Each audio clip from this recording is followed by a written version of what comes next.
नमस्कार दोस्तों, मैं हूं अंकिता सिंह। स्वागत है आपका अपने चैनल KR ज्योग्राफिकल वर्ल्ड में।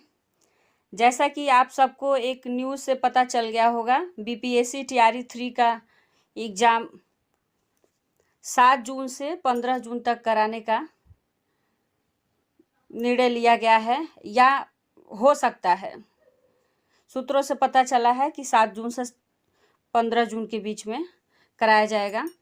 तो किस तरह से हम पढ़ाई करें कि आपका सिलेबस मात्र 1 महीने या 20 दिन में कवर हो जाए, हम आपको सही और सटीक तरीका बताएंगे किस तरह से पढ़ाई किया जाए। पिछली बार TRE 2 में जो लोग चूक गए थे, इस बार ना हो, इस तरह से गलतियां ना करें। क्लास 8वीं से 10वीं तक का एक एक चैप्टर को हम कंप्लीट कराएंगे, आप उसको ध्यान से देखिएगा। आज का चैप्टर कक्षा 8वीं का पहला और दूसरा होने वाला है, जिसमें पहला है कैसे, कब और कहाँ। दूसरा चैप्टर है व्यापार से साम्राज्य तक कंपनी की सत्ता स्थापित होती। क्लास 8 चैप्टर फर्स्ट हिस्ट्री, कैसे, कब और कहाँ। इसमें इसका चैप्टर फर्स्ट का इम्पोर्टेंट पॉइंट हम नोट किए हैं। वारेन हेस्टिंग्स 1773 में भारत के पहले गवर्नर जनरल बने। देखने में आसान प्रश्न है, लेकिन इस डेट को आप याद रखिएगा। 1773 में वारेन हेस्टिंग्स भारत के पहले गवर्नर जनरल कब बने? 1773 में। 1817 में स्कॉटलैंड के अर्थशास्त्री और राजनीतिक दार्शनिक जेम्स मिल, इस नाम को याद रखिएगा। जेम्स मिल ने 3 खंडों में भारत का इतिहास लिखा, जिसका नाम था a history of British India. A history of British India, British Bharat का इतिहास नामक एक किताब लिखी, जिसमें जेम्स मिल ने धर्म के अनुसार भारत को या भारत के इतिहास को बांटा था। 3 मुख्य धर्म थे, हिंदू, मुस्लिम और ब्रिटिश। 1722 में लिप्टन चाय के लिए एक प्रचार दिखाया गया है, एक विज्ञापन बनाया गया है, जिसपे दिखाया गया है रानी विक्टोरिया का बेटा, तीसरा जो बेटा है उसका नाम है आर्थर, घोड़े पे बैठा हुआ है। ये बॉक्स में दिखाएगा, क्या पता इस प्रश्न को पूछ दे BPSC, इसलिए हमने डाल दिया है। BPSC का कोई भरोसा नहीं है, कब कहाँ से प्रश्न उठा दे। एक है आपका बिंदु औपनिवेशिक क्या है। औपनिवेशिक क्या है, इसको हम आपको शॉर्ट वे में समझाते हैं। औपनिवेशिक क्या होता है ये तो हम सब जानते हैं। अंग्रेजों ने हमारे देश को किस तरह से जीता, किस तरह से हमारे देश पे अधिकार स्थापित किया, नवाबों और राजाओं को दबाकर अपना शासन स्थापित किया।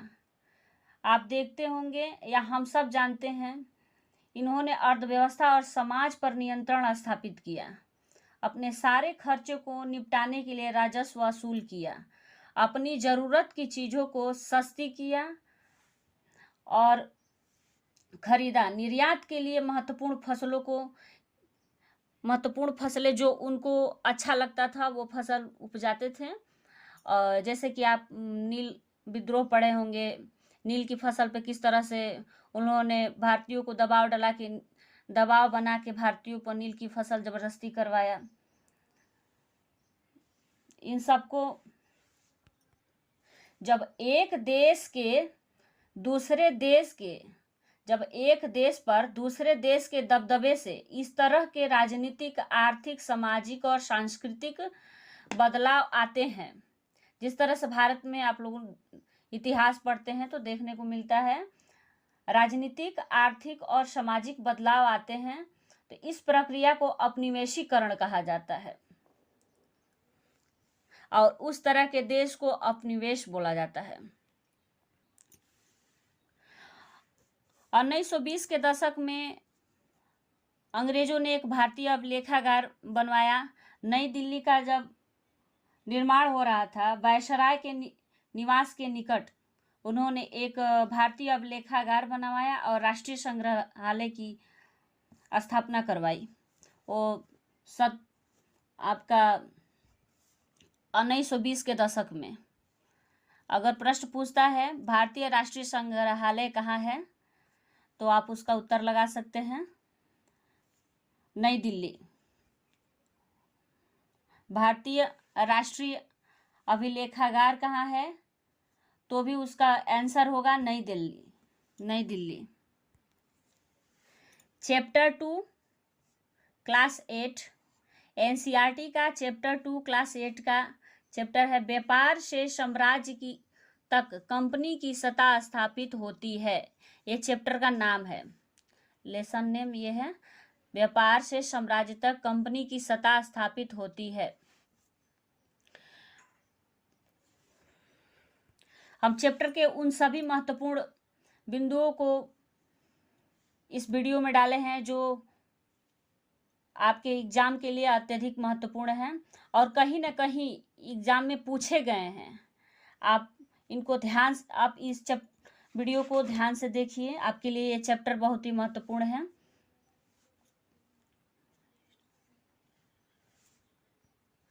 औरंगजेब की मृत्यु 1707 में हो जाती है।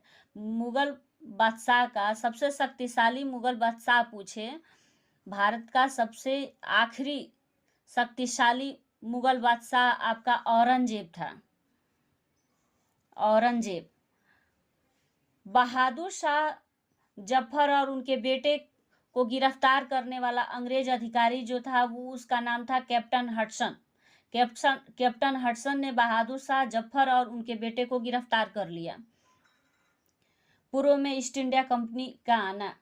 1600 में ईस्ट इंडिया कंपनी ने महारानी एलिजाबेथ प्रथम से चार्टर अर्थात इजाजतनामा हासिल कर लिया। 1600 में कंपनी ने एलिजाबेथ से इजाजतनामा कब हासिल कर लिया? 1600 में। पहली इंग्लिश फैक्ट्री 1651 में हुगली नदी के किनारे स्थापित किया गया था। 1651 में हुगली नदी के किनारे। व्यापारियों को फैक्टर कहा जाता था। व्यापारियों को क्या कहा जाता था? फैक्टर। इस फैक्ट्री में एक वेयर हाउस भी था। इस फैक्ट्री में एक वेयर हाउस था जहां निर्यात होने वाली चीजों को जमा किया जाता था और यहीं पर इसके दफ्तर थे। जो वेयर हाउस था वहीं पे निर्यात, जो भी चीज अंग्रेज निर्यात करते थे अपने देश को, वेयर हाउस में जमा किया जाता था और वहीं पे उनका दफ्तर भी था। उसको वेयर हाउस कहा जाता था, जिनमें कंपनी का अफसर बैठता था। जैसे जैसे व्यापार फैला, कंपनी ने सौदागरों और व्यापारियों को फैक्ट्री के आसपास आकर बसने के लिए प्रेरित किया। जैसे जैसे व्यापार फैला, कंपनी ने मुगल सम्राट औरंगजेब पर इस बात के लिए कंपनी ने मुगल सम्राट औरंगजेब को इस बात के लिए रेडी कर लिया कि उनको किसी भी प्रकार का कर ना दे के, बिना कर चुकाए व्यापार किया जा सके, बिना कर चुकाए वो व्यापार कर सके। इस बात के लिए औरंगजेब से कंपनी ने एक फरमान जारी कर दिया। 1757 में प्लासी की युद्ध हुई, जिसमें मीर जाफर ने सिराजुद्दौला को धोखा दे दिया। 1756 में अली वर्दी खां की मृत्यु हो जाती है। अली वर्दी खां का उत्तराधिकारी सिराजुद्दौला नवाब बनता है और अपने 3000 सिपाहियों के साथ कासिम बाजार में एक फैक्ट्री था अंग्रेजों का, जिस पे सिराजुद्दौला ने हमला बोल देता है। अपने 3000 सैनिकों के साथ हमला बोलता है और उस सिराजुद्दौला का एक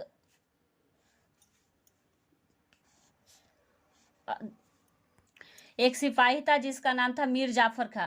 मीर जाफर खां जाके अंग्रेजों से मिल जाता है। उस समय में गद्दार भी बहुत थे। इन्हीं लोग के गद्दारी की वजह से हमारा देश गुलाम हुआ।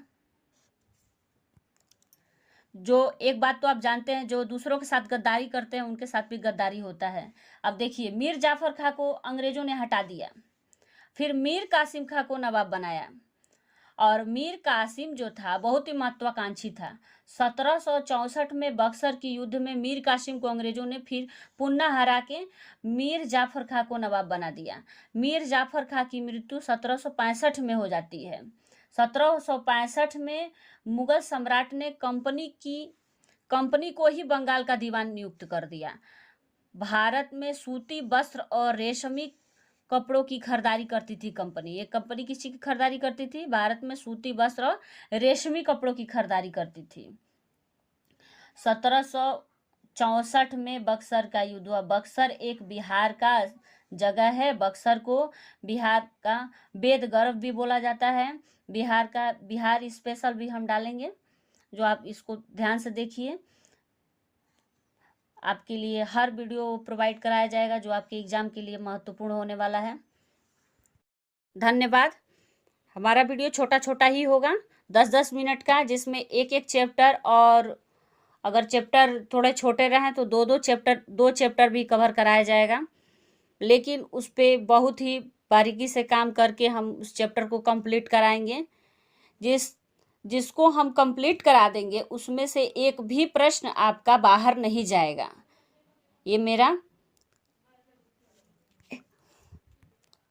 उसमें से एक भी प्रश्न बाहर नहीं जाएगा, क्योंकि हमने जो भी कंप्लीट कराया है वो एनसीईआरटी पर आधारित है और बीपीएससी एनसीईआरटी से ही प्रश्न बना रहा है। एनसीईआरटी का जो बॉक्स वाला प्रश्न है उसको उठा रहा है। आप अपने तरफ से भी ध्यान से उसको पढ़ लीजिएगा, और हम जो बना रहे हैं उस वीडियो को मल्टीपल देखिए ताकि आपका तैयारी अच्छे से हो जाए। Thanks for watching video.